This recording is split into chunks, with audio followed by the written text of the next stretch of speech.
Alright, so Chainsaw Man's finally back from its 2-week break with chapter 142. And honestly, this chapter definitely feels the most fourth wall breaking that we've gotten in Chainsaw Man. But before we go into this chapter, a bit of a recap. The last chapter covered Denji's day-to-day life with Nayuta now that he wouldn't be able to transform into Chainsaw Man. And it's coming more to terms with it, not in a good way. I mean, he still definitely wants to be Chainsaw Man again, but he chooses Nayuta's life and her happiness over his own selfish desires of happiness, and begins to think about what the future holds for him now that he's chosen to live a normal life and not transform into Chainsaw Man anymore. And then it cuts over to Nibiru and the other hybrids at a diner who are casually planning on committing a massacre with the hopes that by doing this, it'll bring Denji back into action and turn into Chainsaw Man again. And this takes us over to the beginning of the chapter, which brings us to Denji, who's taken Nayuta to an amusement park, and he's joined by Fumiko, who we see with her casual outfit on. And yeah, I'm not gonna lie, she's looking even currier than a Coke bottle. And then we see that Fumiko is actually surprised that Denji didn't join the Chainsaw Man church. And Denji reiterates his decision to live a normal life and not to turn into Chainsaw Man again. And Fumiko says that it's a shame because she can't imagine the rush and respect that Denji gets from being Chainsaw Man. And obviously, Fumiko is looking at all the upsides, not knowing the pain and the crazy amount of suffering that came with being Chainsaw Man. And Denji actually points this out and says, you know, it's not all sunshine and lollipops. And if we didn't get this comedic scene that we get between the two of them next, this would have likely been the first time that Denji's openly talked about his trauma and said how he really felt to anyone in the series. I mean, the last time he did this was with Makima, but it's not like he did it willingly. I mean, that, and it's not like Makima cared about his feelings or at least cared about improving his mental health. I mean, she absolutely destroyed it. I feel like this is showing us the more that Denji isn't Chainsaw Man, the more sane and the more self-aware he's actually becoming. Because while being Chainsaw Man was a rush for him and did bring him a lot of happiness, it was honestly more of a distraction from him having to face his problems head on, which Denji is slowly beginning to actually do. Then it goes in this comedic scene, if you can call it that, because Fumiko and Public Safety have been watching Denji at all times, even when he's in the bathroom, because apparently they put cameras in there to monitor him. And I feel so bad for Denji because in this moment, it goes to show just how much of a prisoner Denji is. Because even in the sanctum of his own apartment, he doesn't have the privacy there to just be himself and to do his own thing, if you catch my drift. And Denji's reaction to this and his facial expressions he makes are honestly hilarious. I kind of show how insane and creepy Public Safety and Fumiko really are.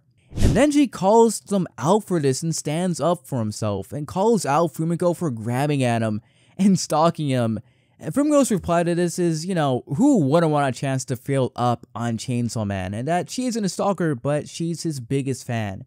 Which is just so creepy to me, given that, well, what she's done to him. Although, in Fumiko's defense, Denji did walk into it knowingly, so I mean, you know, take that how you will. And Denji isn't convinced by this because he seemed to finally learned how every woman who tried to come onto him seemingly hates his guts or had malintent. So for all the recent fans out there, well, you know how he views her now in part 2, and even Asa now that I think about it. This is all the more tragic considering how us, the readers, knows the truth behind Rize and Asa, but Denji is just oblivious to it all. And Fumiko does actually admit that she hates Denji a bit, so I guess Denji's instincts weren't exactly wrong. And it goes into Fumiko explaining her backstory with a huge twist, because the reason why Fumiko hates Denji is because he didn't save her parents during his fight with Aki, who had turned into the gun fiend and was destroying an entire city. And Denji is stunned by this information like most of us were, and she explains that while she was sitting down for dinner at her parents' house, it was destroyed and her parents were crushed by the debris of their house getting destroyed. And Fumiko saw firsthand Denji fighting Aki and begged Chainsaw Man to rescue her parents, but her voice got drowned out by Denji's chainsaws. And Denji is pretty much stunned by this and even asks if they survived or not, and we can kind of see he feels a little bit of guilt from this. But she tells Denji not to feel guilty for their deaths, and the reason why Fumiko, unlike the Chainsaw Man Church and most of the characters in the series, don't see Chainsaw Man as a superhero or even a god like the Chainsaw Man Church, is because she saw Denji turn back into a human crying, and When she saw it for the first time, she realized the person who had been fighting devils all that time, even after he'd been killed over and over again, was just a kid. And in that moment, Fumiko made up her mind to save Denji. And she ends this speech saying that she's a huge fan of Denji, not Chainsaw Man, but Denji Senpai. And this is just such a good backstory and such a good speech in a lot of ways. Because Fujimoto, not only did he use events in the story as far back as part 1 to build the story even more, he managed to make a character most of the fanbase hated into arguably one of the best characters in Chainsaw Man. Because out of all the people I expect to say what Denji needs to hear the most, Fumiko was truly the last person I would ever expect to hear it from. Because on the surface, initially, she honestly reminded me of how Makima was towards her feelings for Chainsaw Man, with it obviously being more promiscuous and more open about it. But now we kind of see that it's not entirely like that, and I like it because it adds more depth to Fumiko's character, because realistically, besides Aki, Fumiko is the only person who openly sees Denji for who he really is. A really traumatized kid who honestly should be able to live a happy life free of pain and suffering. He's experienced for the majority of his life. And Fumiko's character was definitely taking some inspiration from Himeno. The parallels are just too strong to deny at this point.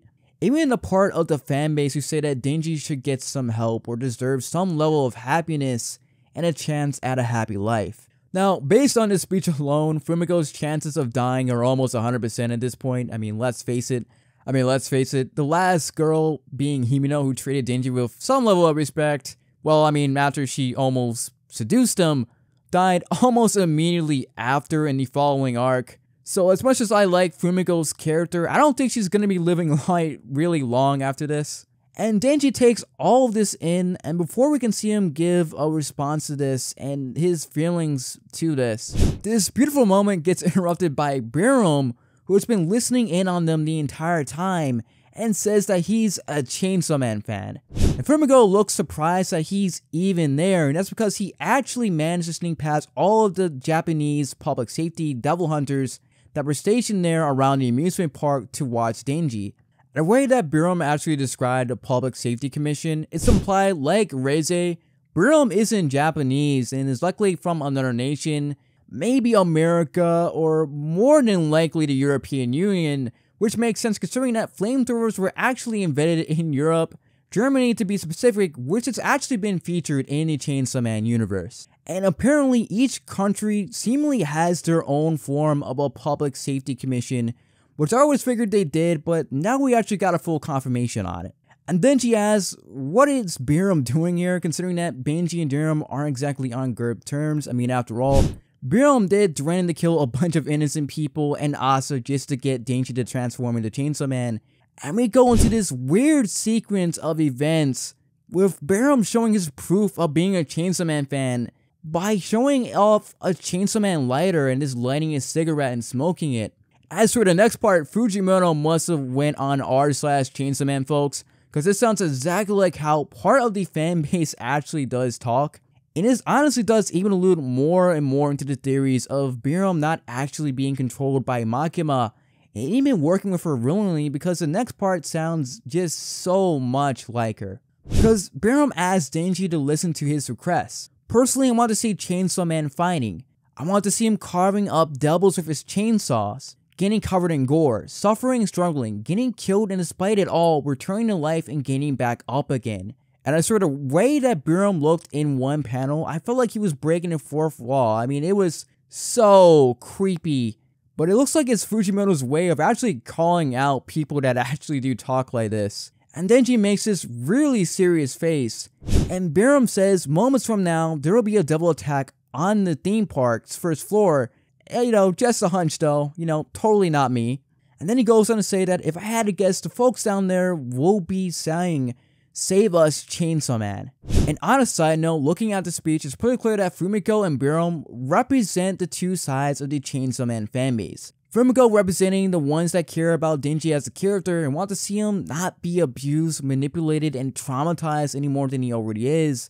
And on the other side, we have Biram, who represents the fanbase that only cares for the action and the fights that part 2 has been lacking compared to part 1, given that part 2 is a lot more character driven. So yeah, Burnham seemingly doesn't care about how much trauma gets inflicted on Denji, just as long as he's able to see a really cool fight sequence, which is definitely how some of the fan base does feel about part 2 of Chainsaw Man. It's actually cool to see Fujimoto use the fan base itself to make these characters, well, into who they are by forming their personalities, and even acknowledge some of the criticism from part 2 and give a little bit of a commentary on it. And things take a very dark turn because it shifts over to the forecourt, full of kids and adults going about their days, and Tsuko along with the Whip and the Spear hybrid who are prepared to turn this food court into an absolute bloodbath.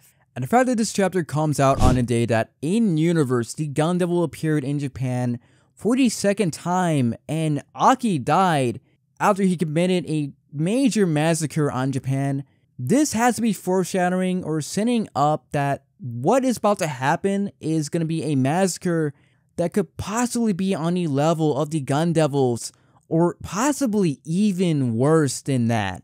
And it's going to be interesting to see what Denji will do in this moment, because if he doesn't transform, then he has to live with the guilt of innocent people dying on his watch. And Naoto could also potentially die as well, since, I mean, she is there at the amusement park. And if they do find out that she is the Control Devil, well, I'm betting that so many hybrids might be targeting her specifically. And even if Denji does actually transform, I mean, he could end up losing Naoto afterwards, possibly even on the spot, because even though Fumiko does care about Denji, I doubt she would hesitate to kill Naoto, given that she's probably been ordered to do it if Denji does fall out of line. So he really is in a lose-lose situation, because before, Denji was able to have his cake and eat it too, but that was mostly due to having incredible luck and, well, having plot on his side.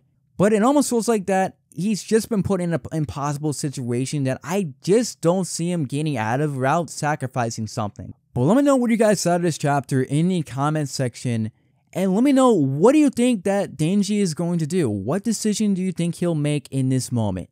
Thank you guys so much for watching this video.